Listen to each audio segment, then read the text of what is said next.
Now that USD is becoming more prevalent and Karma is in a more usable state, you may be interested to find out what some of the benefits to switching over to Solaris are. So I figured we would take a look at one of those today.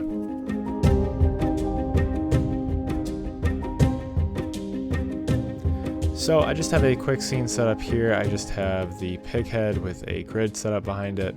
Just a basic material in here. All I've changed is the specular, make it a little bit more rough, and it's just a simple gray. Then I have our Karma render settings down here. I am using XPU, so you can use XPU for this, or you can use whatever render engine that you want to use, but we're going to be using XPU for this demonstration. So this is all based around these lights. So I have our individual lights set up here, and if I wanted to change the settings in a normal workflow without being inside of Solaris, I'd have to come into each individual light and go through and change the settings to whatever I wanted. But inside of Solaris, we have this very handy node called the light mixer node, that if I drop this in, I now have the ability to select all of our lights here and drag them on over into our sliders here, and now we have full control over these lights. So let's go ahead and switch to the rendered viewport, and I'm just going to go ahead and start disabling some of these lights or bringing down the intensity. You can see that we are now controlling the lights as a whole. So let's go ahead and just balance these out, maybe something like that. Bring in one of these side lights, maybe somewhere there, and then our, not our intensity. So this is the intensity, this is going to be the exposure. So we'll bring our exposure up on this first one, maybe something like that. Let's drop this back one just a bit. And now we have our lights kind of balanced out. So if I wanted to change the color of these lights, I can come in here, maybe I'll set this to like red. We'll set this one to maybe blue, and this third one to green. And now we have our colors changed. But let's say we didn't like the red in this image. So let's go ahead and disable that. So you have the ability to disable lights through here as well. So that's nice. You have basically full control over these lights.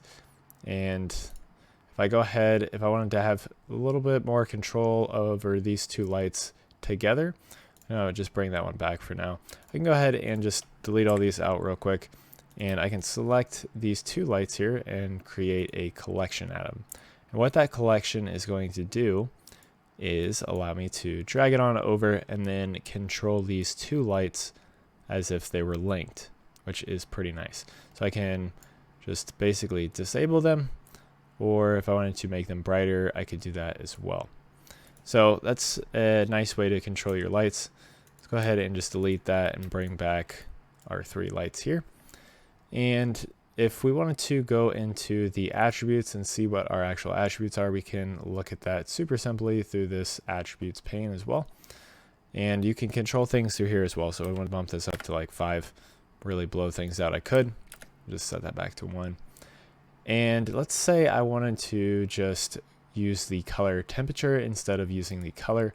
Let's go ahead and just set this back to white to demonstrate this. And I'm going to disable these other two lights. So if I change this color temperature, the lower I go, it's going to bring me more towards a red, the higher more towards a blue. So we'll set it to like 10,000, and you can see that that didn't really change anything.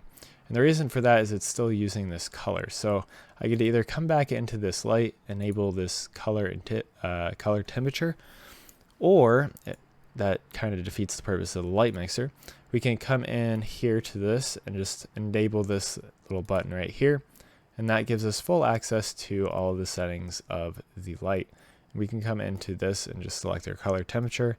And now we are using the color temperature for that as well. So pretty nice control over that. And if you wanted to, you could also come into the transforms and affect different things in here as well. So if I wanted to move this up, let's say, actually you can just drag these like you would anything else. So I move that up to 7, and you can see that it's kind of disappeared out of our scene. Let's go ahead and move that back down. You can see that it is now back in the same place that we were at. So you have pretty much full control over all of the lights in your scene here.